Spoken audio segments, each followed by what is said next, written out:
A few people have been showing their shelves of shame. I don't have a shelf of shame. I have a shelf of hope, and I'll show off some of the things that I hope to play in the next year or so, and maybe some things I hope to play in the next 3 or 4 years. I tend to give myself projects where I focus on specific things for specific reasons and do my best to work through that project until I feel it's complete. Sometimes it takes longer than I thought, sometimes it's shorter, that sort of thing. I don't I buy a lot of games together in lumps, mostly when the funds are available or when a lot of product releases happen at the same time because of big events like Gen Con or Origins and that sort of thing. So I tend to get a bunch of different types of games together and then figure out how I'm going to bring them to the table, or if I'm going to bring them to the table. But anyway, the shelf of hope. Most of the things on this level of my shelves are in some way active. I'm playing a lot of Ubiquity games off and on in different formats. Like right now, as a player, I'm in a Leagues of Gothic horror campaign. And announcement, I'm setting up not really a playtest, but a demonstration game for Leagues of Cthulhu. And I hope to run that live in in the not too distant future. We're also setting up an All for One series, which I hope will be a lot of fun. People will enjoy to both play in and watch. But I'm showing this shelf because of these games at the end. I did a long series on Circle of Hands, which, because of a lot of different reasons, set me down a tangent where I finally got myself a copy of The Riddle of Steel, and I saw some interesting correlations between it and some DO100 games like RuneQuest 6, which has become Mithras. With Torchbearer, I learned about Blades of the Iron Throne. So I'm reading all of these things. I'm rereading Burning Wheel, and I'm figuring out, well, a way to put a series together that is interesting to more people than just me and is not impossibly long. So when I get to the play point of reviewing these games, I hope will be this year. I thought would be last year. It could be next year. It doesn't really matter. It is occupying my time when I can't sleep and when I have clear afternoons and things like that, and I'm really enjoying the process, even if it's slow. So, up here we have every edition of Shadowrun. Not every book of Shadowrun, but every edition. We've got first edition, second edition, third edition, fourth edition, and fifth edition all together. And again, this is a personal project of mine to go through each edition piece by piece. I'm making 2 example characters in every edition and seeing how they feel and play, what differences they have in capability, and how difficult, how time consuming it is to make a character in each of the different editions, and so on and so forth. I've played Shadowrun a lot.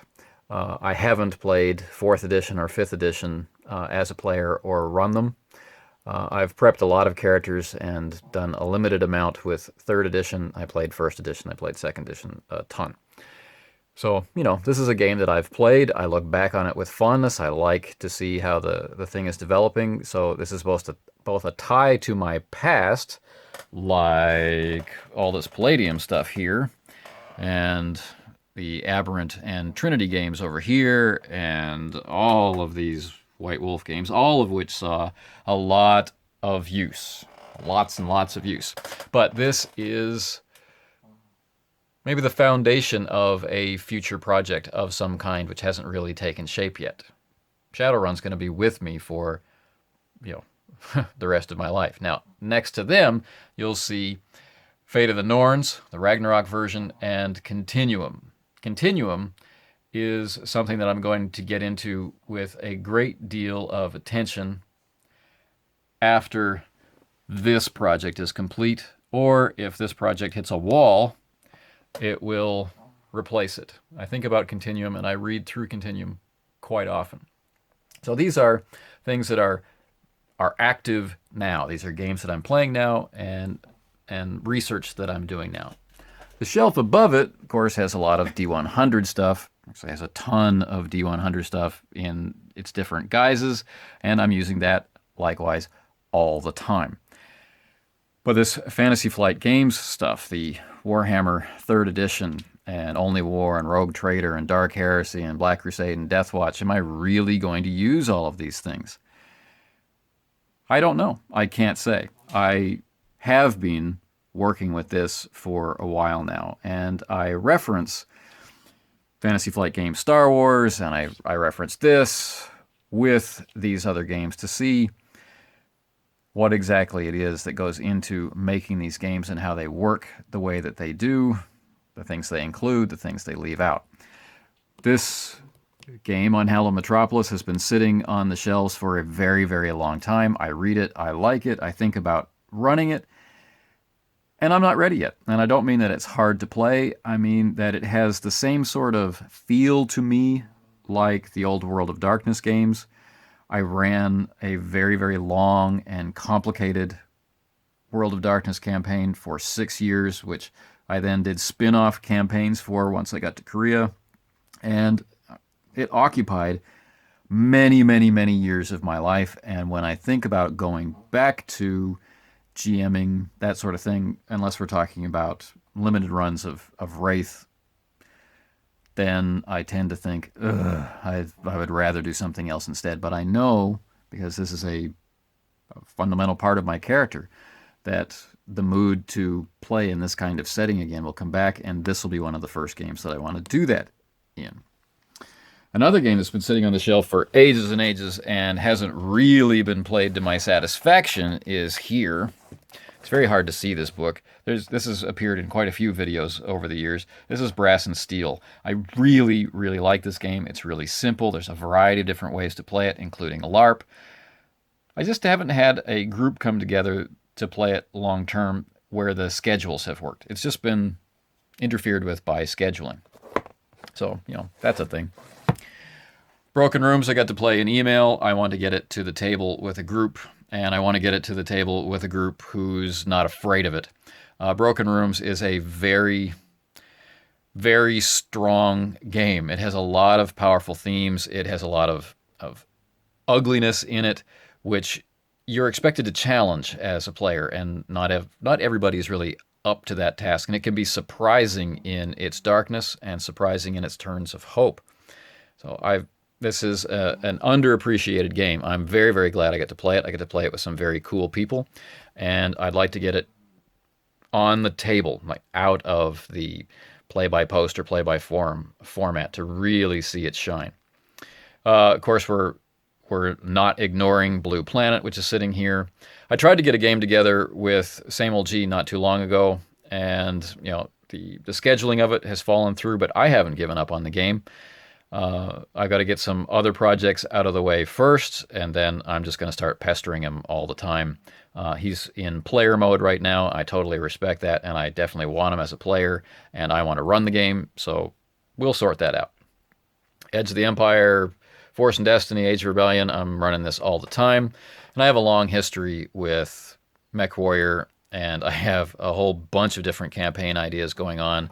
I recently got campaign operations and interstellar operations, which are pushing and pushing and pushing and pushing on my creativity all the time to launch a new role-playing campaign using the tabletop skirmish game elements.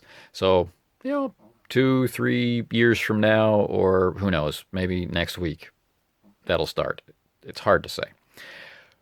Now, superheroes games have been mentioned tangentially in a lot of videos lately, and I haven't run a supers campaign for a very long time. The last one I was involved in was Aberrant, and I ran it in a very gritty way, which didn't really feel to me like a supers game.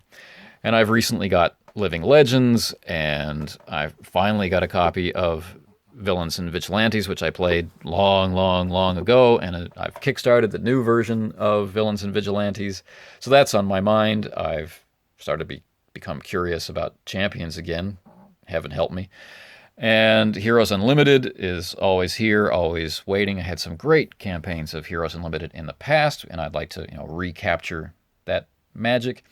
So maybe even godlike or wild talents. Well, I'm not the biggest fan of the one roll engine, or is fast and fun, and it's really hard to beat Arc Dream products for their ability to inspire. So I've got these on my shelf, and they're ready to go when that urge strikes. So for me, all of this stuff is hope. These are the next games I'm going to play, or these are the games I'm going to play again soon, or things like that. Okay, so what am I actively playing? So not things that I'm planning, not things that I hope to play, but actively playing. All of this Star Wars stuff is actively being used right now. I play it now. I play it regularly. Over here, this is starting, and I'm playing in this. So this is being used, and of course, you know, it's all ubiquity. It's all the time around here. And what else? Yes, Mythic Britain, currently on hold. We hope to start it up again as soon as my schedule normalizes.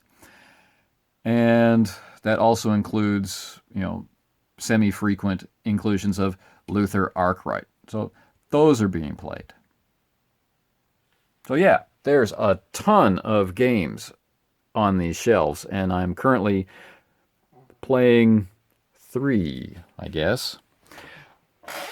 But I always think of this as systems, right? I'm playing Ubiquity, or I'm using Ubiquity, I'm using Mithras, and I'm using Fantasy Flight Games Star Wars.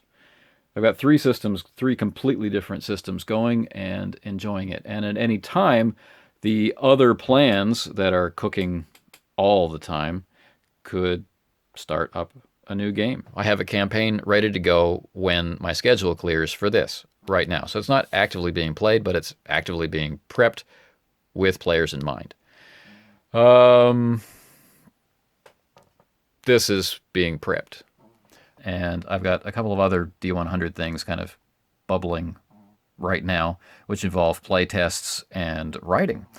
So this is being played now. Call of Cthulhu has been bothering me a lot lately since 7th edition came out, so it's really time to get back into that. So this is pushing its way into the queue. Of course, it's not actively being played. Now, if I weren't playing anything, if all of this was just relying on hope, yeah, that would be hard.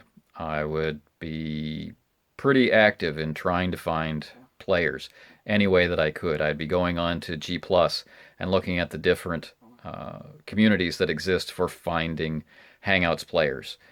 They're even categorized by time zone. So take a look for those if you don't have anybody to play with. If you have a weird shift, find somebody that lives on my side of the world. Maybe we match up in some way. There are people just like you out there who want to play and can't find anybody. It's nice to get that ping saying, hey, I'm in your time zone. What do you want to play? And then be willing to compromise, find something that's close to what you both like, and go for it. And then, evangelize the games you like to the people you're playing with, and the next game that comes along might be your dream game. I'm playing in quite a few games, I think, for someone who is as busy as I am, and the different formats that I get to do it in, I find interesting. I like getting games into play in different ways. So I like email games. I like the forum games. One game I forgot to mention earlier is that the Ubiquity Highlander game, which I had to put on hiatus a few months ago, it's starting up again. So that's 3 Ubiquity games that I get to play in. I get to run and play All for One. I get to run my take on Highlander, and I get to play in Leagues of Gothic Horror. And then there's that one shot for Leagues of Cthulhu, which is coming. So kind of, in a way, 4 Ubiquity games. That's awesome. So a lot to be excited about as a fan of Ubiquity. Plus, I have my tried and true friends always there. The Mithras games that are going on and the other stuff I have running in the background. So lots of reason for hope. And what ties it all together is actual play. There isn't a week that goes by that I'm not involved in some kind of game or other, in some way or other. That makes all the difference. So, my shelf of hope. I hope you enjoyed the tour.